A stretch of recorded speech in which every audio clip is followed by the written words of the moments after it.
Hey people. Snarf here. That's right, you just got clickbaited. Perhaps next time you should look at the channel name before you click on it. Now, do you like seeing big numbers appear on a screen in front of you? Do you feel the need to sate your primal human desire of seeing big things blow up into even bigger explosions? And most importantly, are you so devoid of happiness, waiting for the only good content creator on YouTube to upload, that you are willing to watch a shittier knockoff version of his content with none of the original charm just to temporarily fill the void in your heart? If so, I am first and foremost very sorry, but on the other hand, welcome to my review of Ginga Force. Published by Cute and developed by MKai, Ginga Force is a vertical shoot-'em-up that takes place in the far future where humanity has colonized multiple planets outside the Milky Way. This game in particular takes place on the 7th such planet, which is very creatively referred to as 7th tier in Japanese, or Seventia in the English translation. Originally, this planet sucked major ass and would require significant terraforming for it to be inhabitable by humans, but nobody was willing to shill out the cash. In steps Magnificence Energy Corporation, or Magnicorp, who is essentially Space Amazon, except instead of manufacturing piss bottles and poverty, they manufacture the power that comes out of your outlet. Why would such a big company pump such a fortune into making this place habitable? Because Seventia is home to a miracle mineral called Septonium. Again, very creative names as always, which can produce essentially infinite energy. Fast forward 300 years and Seventia is a thriving hub of human activity, proudly paid for and supported by Magnicorp and their insatiable desire for more energy that they literally suck from the ground.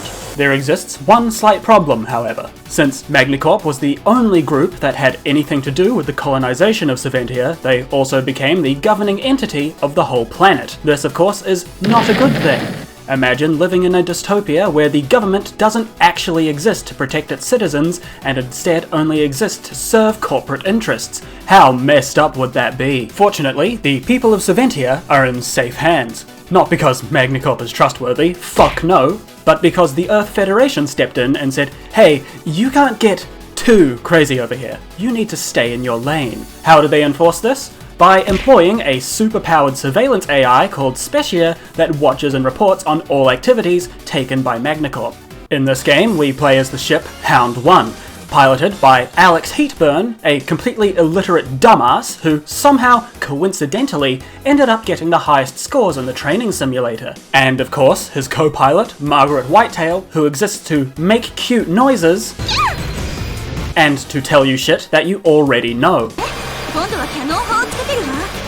And yes, she does in fact have very, very big eyes. These two are employed by MSS, the Mitsurugi Security Service, which is the closest thing Seventia has to a peacekeeping force. In reality though, the whole place is privately owned by, you guessed it, Magnicorp. So really, we're just talking about security contractors. That being said, MSS does a pretty good job at protecting the people. Now, with the backstory out of the way, let's talk gameplay. As is typical with most vertical shooters, your ship is highly mobile, but it dies in one hit. If you've never played one of the 5 cute shooters before, however, you might be in for a bit of a mechanical surprise. Firstly, there are no bombs in this game.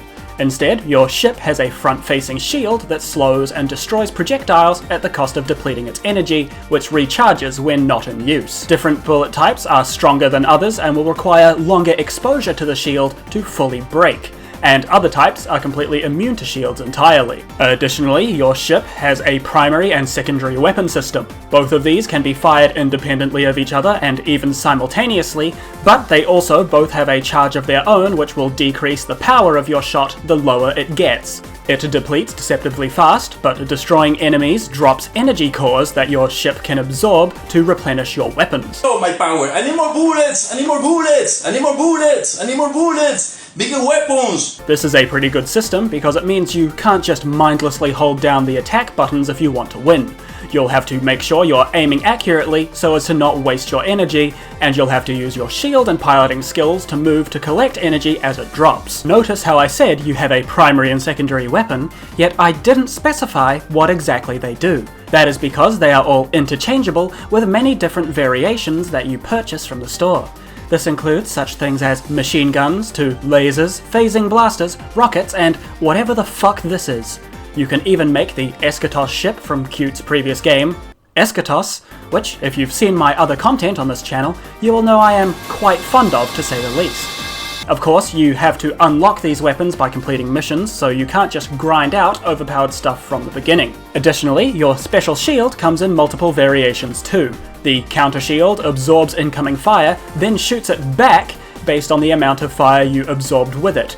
The charge bomb, as the name suggests, has to be charged up by holding the special button, and upon releasing it will create a large projectile absorbing death field that grows larger the more bullets it destroys. There's a shell shield, which has reduced durability but protects your ship from all sides as opposed to just the front. There's even a time dilation device that allows you to slow down the game to evade bullets last second, or use that extra time to deal massive damage. There are hundreds of combinations, and even weapons you don't think will be useful will suddenly prove to be vital in the most unexpected ways, especially if you want to S-rank missions. Speaking of which, missions. There are 10 mainline missions in the game, with 2 optional training missions that get unlocked after completing the first few.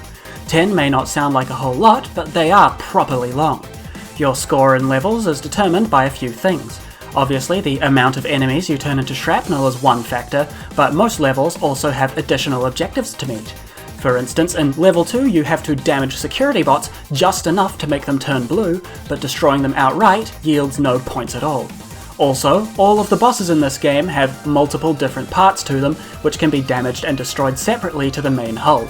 You can always just focus down the main target to get the level over with, but destroying the parts first will grant a greater score and credit bonus. The first mission serves as your introduction to the game's basic mechanics as you chase down what is reported to be a petty thief escaping in a banged up construction vehicle, only to find out that he is significantly more well armed than you thought, even going so far as to attach gun emplacements onto parallel running traffic and smash through roads to hurl cars at you. This is typically how most of us drive here in Aotearoa, New Zealand. Once you beat this first mission, the next 4 all open up and you can take them in any order you want. The first is against the child prodigy and self-proclaimed genius hacker Teeny, who is undisputably the best character in the whole game.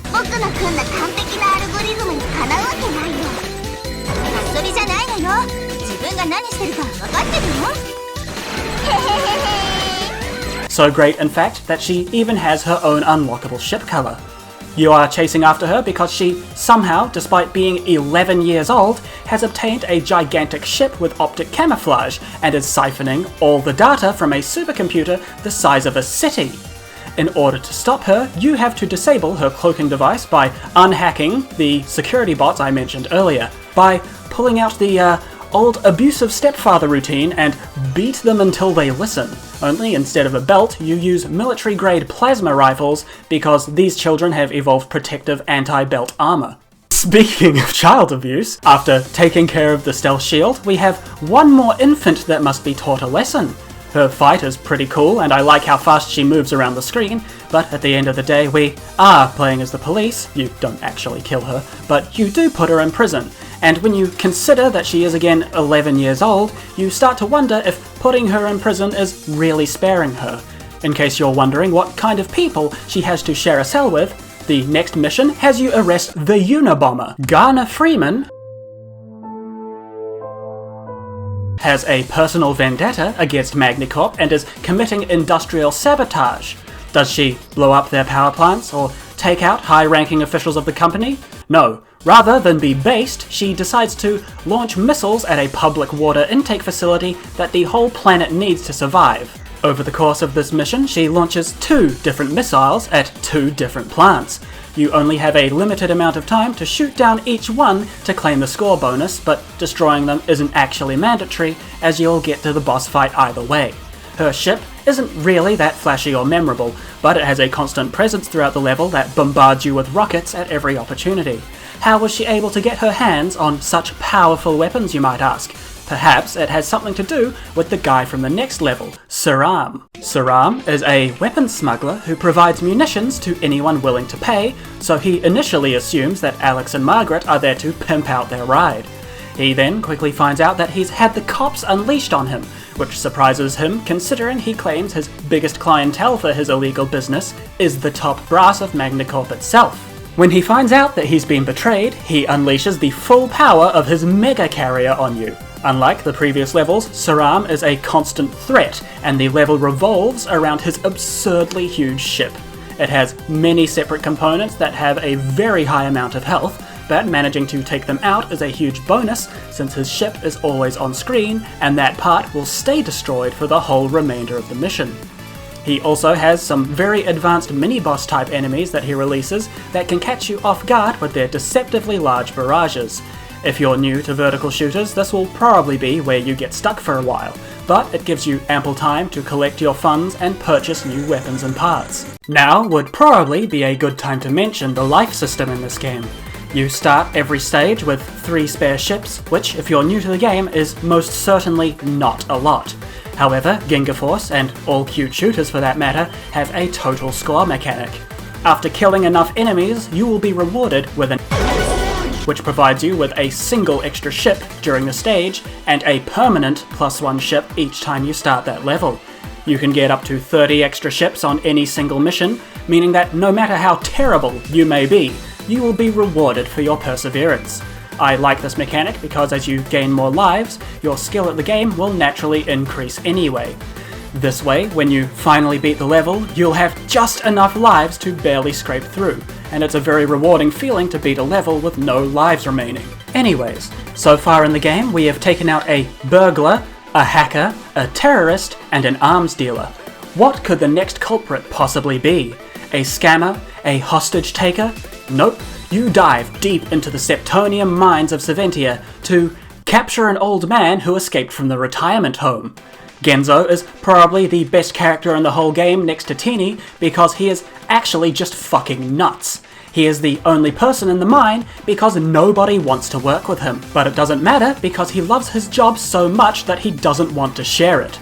Unfortunately, all of his unmanned mining drones have gone berserk and have started indiscriminately attacking anyone who comes near. When you enter the mines to put a stop to their rampage, this old crackpot shows up to tell you to get lost. Of course, we don't listen and continue on anyway. Throughout this level, minecarts will show up all over the place and block your path. These minecarts all have a segment that leads them, but they're always in different places. If you take out the leader, you get rewarded with a hefty point bonus for each minecart that you didn't destroy, encouraging you to aim accurately to maximize your score and to incentivize diversifying your loadout to better snipe them out. Either way, eventually after taking out all the mecha, Genzo decides to take you on himself with the Killdozer. This was the fight that made this game go from okay to pretty damn cool, because halfway through the fight, he starts to drill through the fucking stage, forcing you to follow his path so as to not get crushed by the debris. Eventually, you defeat the gigantic drill and capture Genzo, sending him back to his retirement home and locking the door with a machine that will only let him out if he can figure out how to compress a folder into a zip file. Safe to say, he should be occupied for quite a while. After you clear all 4 of these missions, the game goes back to its linear style for stage 6 through to 10, requiring you to beat each mission in order to progress. Level 6 has you fight the Gigachad, the Ubermensch, the peak male body, Fuan. You arrive to the scene to find that a shuttle transporting Septonium is currently under attack by a legion of purple robotic spiders which you have to clear off. I don't know why, but I actually find them quite cute, and I like how they bounce up and down. Throughout the level, new spider bots will constantly drop from the sky, shifting the weight of the shuttle and popping up in inconvenient places. When you finally make it to the front, you'll find Fuan in his gigantic death beetle. You will shoot at him for about 20 seconds until you realise he isn't taking any damage. That's because his mech is totally invincible, so how do you beat him? By pushing him off the edge. The game turns into a super heavy round of tug of war, where you have to constantly hit Fuan to push him off the edge of the ship, but also make sure to avoid his attacks. Much like with Garner's mission, pushing him off isn't 100% necessary to win the level, but know that I will be very disappointed in you if you don't. Once Fuan plummets to the ground with a pronounced he is forced to shed his heavy armor, and then the true boss fight begins. I must admit that when it comes to cute games, the bosses are some of the best parts of the experience, and holy shit, Fuan doesn't mess around. There is so much shit happening on screen, yet simultaneously it feels so exciting. Oh yeah, also he has 3 phases and his legs auto-repair. Good luck. Once you beat Fuan, you reclaim the Septonium he stole, only something strange happens. Your ship stops responding and starts to move on its own. It leaves Fuan behind and goes into a nearby space elevator where you meet none other than Specia, the Earth Federation surveillance AI. But isn't Specia supposed to be monitoring Magnacorp? What is she doing here? It turns out that the Specia we all thought was real was a fake replica installed by the CEO of Magnacorp, Viridian. This AI turns a blind eye to all the corruption and malpractice that goes on in Saventia and feeds the Earth Federation false information. The real Specia has been quarantined and locked underneath the space elevator. But just what exactly is Viridian trying to hide? It's not what he's trying to hide from Specia, but what Specia already knows that made him imprison her. You see, she discovered that Septonium, despite being an excellent energy source, has the small issue of being deadly to humans that are exposed to it. Viridian does what any billionaire would do and prioritizes his profits over the well-being of his people and workers. Oh, and he's also constructed an interplanetary relay to distribute Septonium energy across space and potentially create a mass extinction event in the name of having a slightly more ludicrous amount of money than he already possesses. Alex and Margaret, realizing that by serving under MSS they have unknowingly been working for Viridian's schemes, decide to put their trust in Specia, who takes residence in the Hound 1 systems temporarily. We now enter Stage 7, which is probably the coolest fucking level I have ever played in a shoot-'em-up, so much so that I'm going to be limiting the footage I show you to avoid spoiling the cool parts. Mission 7 takes place in a goddamn space elevator where you are in a race against time to break out of orbit. Unfortunately, Viridian is wise to your schemes. As you're flying, MSS headquarters gets raided by his personal vanguard, arresting your advisor and Captain Brown, your commander. It is revealed that Captain Brown was always suspicious of Magnacorp and was secretly trying to dig up dirt on Viridian unnoticed. However, now that all of MSS's leadership has been captured, Viridian himself assumes command of the whole force. You have to carve your way out of Saventia through your own ships. As the level progresses, more and more of the space elevator's defenses come online and try to take you out. All the while, the most kick-ass music you have ever heard is playing. I should mention that one thing that unites all cute shooters is having a magnificent soundtrack, courtesy of none other than Yosuke Yasui, who, yes, is my favourite composer. Ginga Force actually features many very talented names in its OST, but holy shit, Gallant Gunshot is something else. Don't look it up, just play the game and experience it for yourself when you get there. Finally, after fighting your way through everything that Viridian can throw at you, なんとかなったぜ。このまま宇宙まで抜けるぞ。待って、後ろから何か来るわ。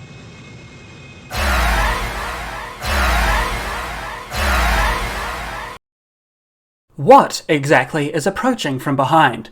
You're gonna have to find out yourself, because words cannot accurately describe how batshit insane this fight is. I will, however, fill you in on who exactly it is you are fighting. Natsuki was a friend of Margaret's during training, and now she's being forced to fight her. It's a classic case of bravery versus obedience, and I love it. This interaction does come out of the blue with no foreshadowing, but I will say they managed to turn this into a surprisingly compelling story in Ginga Force's successor, Natsuki Chronicles, which follows Margaret's old friend and is legitimately very moving and is my favourite arcade shooter of all time, full stop. Once you beat Natsuki, you break orbit and head for a nearby asteroid field. At this point, the game decides to go full-on Metal Gear Solid on you and plays the longest cutscene in the game. It's pretty entertaining, and you meet with some very familiar faces. You end up entering a ship that is a very familiar shade of purple, which is none other than Fuan's. Genius hacker Tini also makes her reappearance alongside Saram, the weapons dealer. It's here that we find out that the whole of Saventia's military has been mobilized with the sole purpose of hunting down Hound 1. Also, the entire planet is in a panic because someone decided to leak the information about Septonium's deadliness online. Anyways, long story short, the doomsday clock is ticking down because in a few hours, Viridian is going to activate the relay and send the energy from his space crack to every inhabited planet. You have only one option: find his ship before it reaches the relay and terminate it. Mission 8. Hound 1 sorties to blast its way through the whole army to make it to another space elevator on the other side of the planet that leads directly to Viridian's ship. The first half of the mission sees you facing the brunt of the onslaught as Teeny tries to direct you to where you need to be. In that time, you'll have to fend off giant cruisers and legions of drones. When you finally make it to the elevator, the stage takes a drastic shift in tone. The music is gone, instead being replaced with the thrum of machinery. None of the enemies you've seen previously are present, only these strange rotating squid machines from Star Wars. That's when you realise that although the real Specia is with you, the fake one still has control of the planet's network. Your boss fight in this level is against D-Specia, the all-powerful AI that controls the whole planet. She dies in under 20 seconds.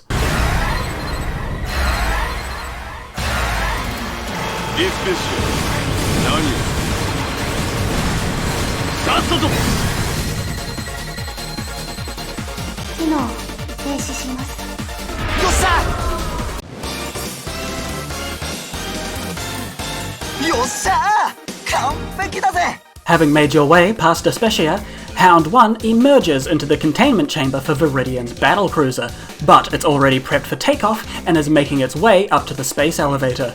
Welcome to Level 9. There is no boss battle in this mission because this battlecruiser is so gargantuan that it physically cannot fit on the screen. To take Viridian out, your tiny ship has to zip around like a mosquito and tear it apart one piece at a time. On its back are missile pods, on its side are carrier bays, and everywhere there are guns. To win, you have to destroy all 3 of the battlecruiser's boosters. Each booster you destroy takes you down a different segment of the level, and you have 10 minutes to do it. Really, the timer isn't that big of an issue, but what is an issue is that the whole ship is also a massive hitbox that takes up half the screen at once, forcing you to slow down and meticulously maneuver your way through every shot and enemy that comes your way.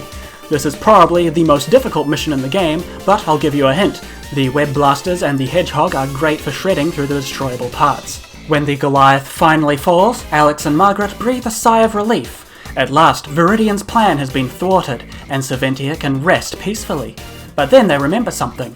This was only Mission 9. Before they have time to think, Viridian himself blasts out of the exploding battleship in an experimental energy fighter that radiates so much power that it cannot be registered by your ship's computer. Mission 10 is the opposite of Mission 9, where instead of being one big stage, it's one gigantic boss fight. It's actually the same as Teeny's boss battle, except on crack, steroids, meth, and pumped full of enough Benadryl to see the Hat Man. I'm not going to spoil what it is, because this is something you have to experience firsthand. Just know that when you finally beat this boss, you will feel just as relieved as the characters you are playing as. Also, once Viridian and Alex run out of things to say, they start having a screaming match. This is unedited audio.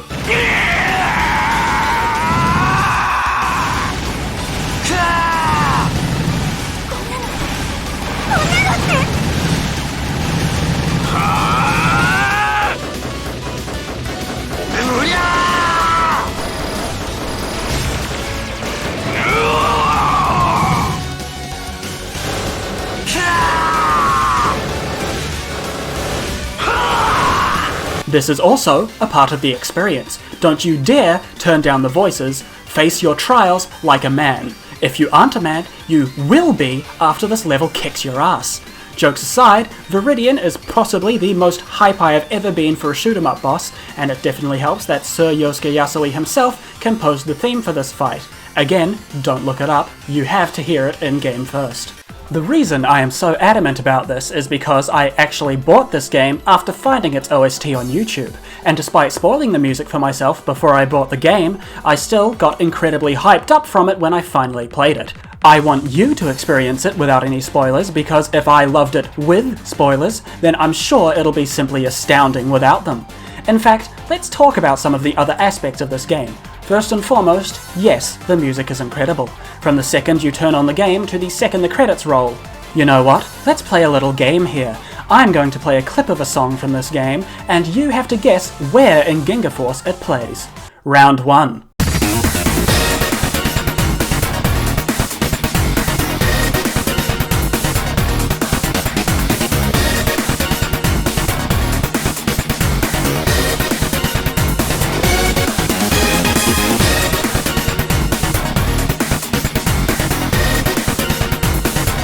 Have you guessed? That's right, this is the theme of the loadout screen. This plays before the gameplay even starts. How about this one?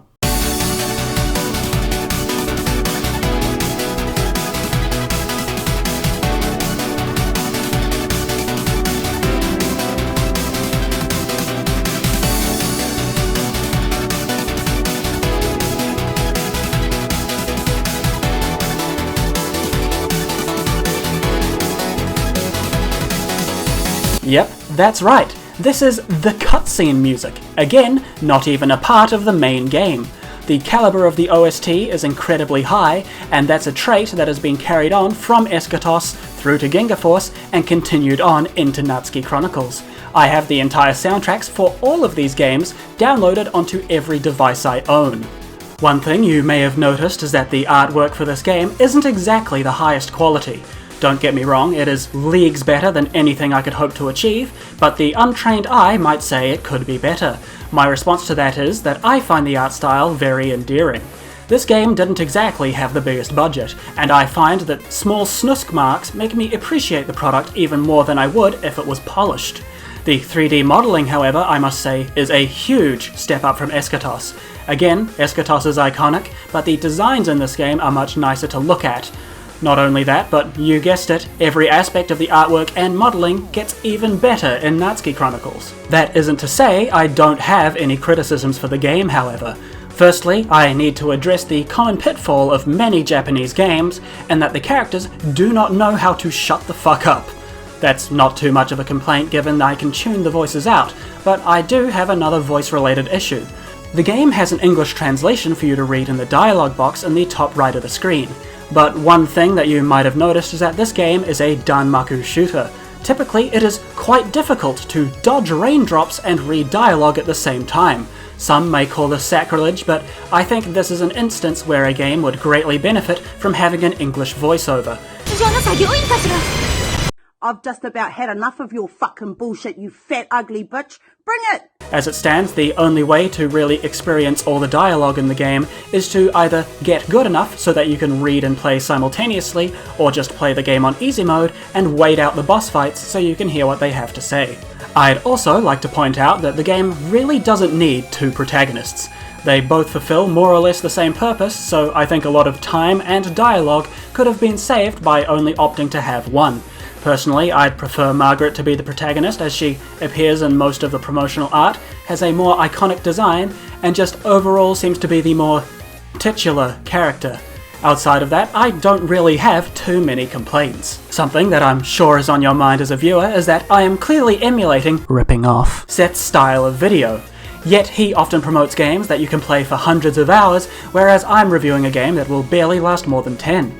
The reason for this review is quite selfish, actually. Qt is not a very well-known company, and despite making some of the most awesome shooters I've ever played, their obscurity shoots them in the foot. This game came out in 2013, and its successor didn't come out until 2019. I very much want to see these developers prosper, and want to encourage people to support them so we can see more of what they can do. Even if I have to clickbait and disguise myself as an actual good content creator to get that wish. On top of that, I must also admit that it's very lonely being a Ginga Force fan. The number of people who would consider themselves a part of the fandom are most likely in the single digits, and there really isn't anything for us to gather around. There's no theories, there's no discussions, and there are literally only 3 pieces of fan art on the entire internet. If you end up liking this game and happen to be creatively inclined, I would love to see any derivative works you may come up with.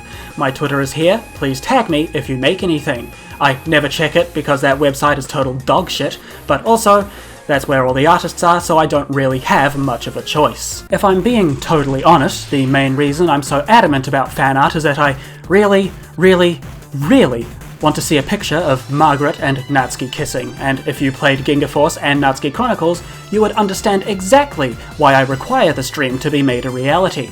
In fact, I feel the need to mention that, there's no porn of this game.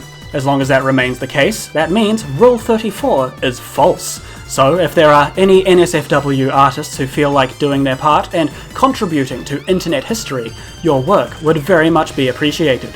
Here, I'll even provide all the official character renders, which are available on the character wikis as well. A warm thanks to the many members of the Merchants Guild. Just kidding, I don't have one, and I never will. If you want to support me, take whatever money you are willing to give to me and use it to buy this game. I promise it will mean more to me than any financial gain you could send my way. Thank you, and goodbye.